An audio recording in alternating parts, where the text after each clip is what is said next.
असं म्हणतात की हवा बदलली की पावसाचा अंदाज येतो। अगदी तसंच सध्या देशातल्या आर्थिक घडामोडींवरून मंदीचा अंदाज प्रत्येक भारतीयाला येतोय। एकीकडे खुद्द पंतप्रधान नरेंद्र मोदी सांगतात की परदेश दौरे कमी करा, सोन्याची खरेदी टाळा, पेट्रोल डिझेलचा वापर जपून करा आणि जिथे शक्य आहे तिथे वर्क फ्रॉम होम सुरू करा। तर दुसरीकडे कोटक महिंद्रा बँकेचे संस्थापक उदय कोटक यांनी स्पष्ट इशारा दिलाय की देशाला आता कठीण काळासाठी तयार राहण्याची गरज आहे।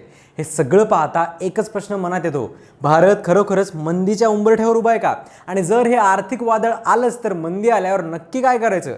अशा काळात कोणत्या चुका अजिबात करायच्या नाहीत आणि आपला मेहनतीचा पैसा नक्की कुठे खर्च करायचा, सगळं जाणून घेऊयात आजच्या व्हिडिओच्या माध्यमातून। नमस्कार, मी संकल्प पाटील आणि तुम्ही बघताय लगाव बत्ती।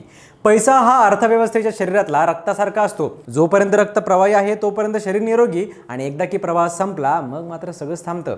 आपल्या अर्थव्यवस्थेचेही असंच आहे। जोपर्यंत पैसा लोकांच्या खिशातून बाजारात आणि बाजारातून पुन्हा लोकांच्या खिशात वेगाने फिरत राहतो तोपर्यंत अर्थव्यवस्था निरोगी असते। पण जेव्हा हा पैसा फिरणं थांबतं तेव्हा अर्थव्यवस्थेला लागणाऱ्या आजाराला आपण मंदी म्हणतो। मंदीची सुरुवात होते महागाई वाढल्यापासून। महागाई वाढल्यामुळे किंवा भविष्यात काय होईल या भीतीमुळे सर्वसामान्य लोक अचानक पैसे खर्च करणं कमी करतात। म्हणजे नवीन टीव्ही, गाडी किंवा घर घेणं पुढे ढकलतात, हॉटेलिंग कमी करतात। मग जेव्हा लोक खरेदी करत नाही त्यामुळे दुकानातला आणि पर्यायाने कंपन्यांमधला तयार माल तसाच पडून राहतो। मालच विकला जात नसल्यामुळे कंपन्या कारखान्यात नवीन वस्तू बनवणं कमी करतात किंवा थांबवतात तरी। आता वस्तू विकल्या न गेल्यामुळे कंपन्यांचा नफा कमी होतो। स्वतःचा खर्च वाचवण्यासाठी आणि कंपनी टिकवण्यासाठी मालक कामगारांना कामावरून काढायला सुरुवात करतात किंवा त्यांचे पगार कापू शकतात। लोकांच्या नोकऱ्या गेल्यामुळे किंवा पगार कमी झाल्यामुळे त्यांच्या हातात पैसा नसतो, त्यामुळे ते बाजारात जाऊन उरला सुरला खर्च करणं अजूनच कमी करतात। जेव्हा हे नुकसान करणारं चक्र सलग काही महिने चालतं आणि देशाचा विकास वाढण्याऐवजी खाली खाली येऊ लागतो तेव्हा त्या परिस्थितीला मंदी घोषित केलं जातं। आणि सध्या असं म्हटलं जातं की भारत मंदीच्या उंबरठ्यावर उभा आहे। मग अशा परिस्थितीत नक्की करायचं तरी काय? तर सगळ्यात आधी आर्थिक नियोजन करा। मंदीमध्ये आर्थिक नियोजन करणं म्हणजे पावसाळ्यापूर्वी आपली छत्री तयार ठेवणं। सर्वात आधी जर तुमचा महिन्याचा खर्च 20,000 रुपये असेल तर किमान 1.5 ते 2 लाख रुपये इमर्जन्सी फंड म्हणून बाजूला ठेवा, जेणेकरून नोकरीला धक्का लागला तरी तुमचं घर 6 महिने आरामात चालेल। या काळात नवीन आयफोन किंवा मोठी गाडी हप्त्यावर घेण्याचा मोह टाळा आणि शक्य असल्यास जुनी कर्ज आधीच संपवा।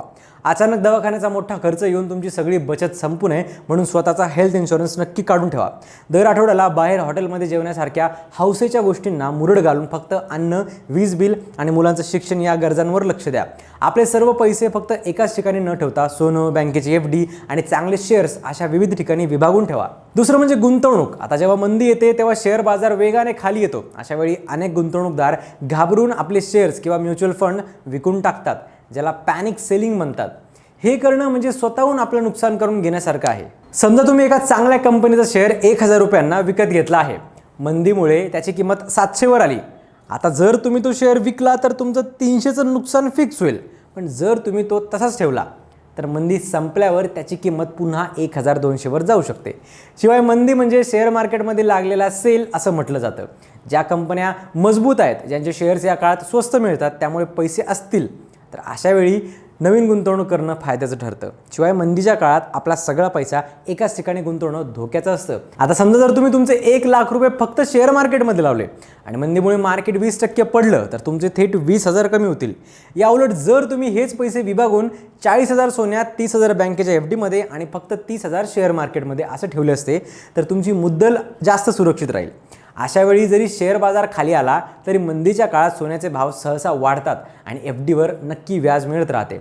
त्यामुळे शेअर मार्केटमधील नुकसान सोन्याच्या नफ्यामुळे भरून निघते आणि तुमची आर्थिक स्थिती स्थिर राहते। आता मंदीची चर्चा ऐकून घाबरून जाण्याचं कारण नाही, कारण भारतासाठी हे संकट काही नवीन नाहीये। 1991चं आर्थिक संकट असो किंवा 2008ची जागतिक महामंदी, भारताने याआधी सुद्धा अशा वादळांचा सामना केला आहे आणि प्रत्येक वेळी आपण अधिक ताकदीने बाहेर पडलो आहोत। फरक फक्त एवढाच आहे की जे गाफील राहिले ते या लाटेत वाहून गेले आणि ज्यांनी इतिहासातून धडा घेऊन आधीच तयारी केली त्यांनी या संकटाचं संधीत रूपांतर केलं। मंदी येते आणि जाते, पण तुमची आर्थिक मॅन्युस्क्रिप्ट कशी असेल हे आज तुम्ही घेतलेल्या निर्णयांवरच ठरेल। त्यामुळे आता घाबरून जाण्यापेक्षा खर्च कमी करा आणि गुंतवणूक वाढवा। आणि ही माहिती तुम्हाला कशी वाटली ते कमेंट करून नक्की सांगा।